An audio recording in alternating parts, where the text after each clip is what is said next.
আসসালামু আলাইকুম ভিউয়ার্স, এই যে দেখেন, ফুল মহসিন ভাই অত্যন্ত বড় হৃদয়ের মানুষ এবং ফুল বাগানের মালিক।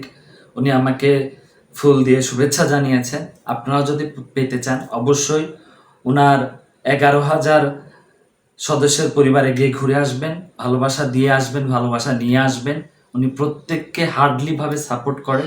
আমার প্রত্যেকটা ভিডিওতে, শুধু আমার না, আমার সাথে যারা ফ্যান ফলোয়ার আছে তাদেরকে উনি সাপোর্ট করেন। আপনারা ওনাকে গিয়ে সাপোর্ট করে আসবেন, ভালোবাসা দিয়ে আসবেন এবং নিয়ে আসবেন। ফুলবাগানের মালিকদের সাথে যদি ইংগেজড থাকেন তাতে আমাদের নিজেদেরই লাভ। আমরা যারা ছোট ইউজার আছি তাদের রিচ এবং এঙ্গেজমেন্ট বেড়ে যায়, ঠিক আছে? আর আপনারা তো সবাই জানেন যে একটা ফুল সমান সমান ফেসবুকের অ্যালগোরিদম নিয়ম হিসাবে 1,000 ভিউয়ার্সের সমান একটা ফুলের। সো এই জন্য সবসময় চেষ্টা করবেন ফুলবাগানের মালিকদের সাথে এঙ্গেজড থাকার, তাদেরকে বেশি বেশি ভালোবাসা দেওয়ার। তবে একটা কথা, সবসময় বড় ইউজারদেরকে এড়িয়ে চলবেন, কারণ তারা সবসময় ভালোবাসা নেয়, ভালোবাসা দেয় না। Just mind it.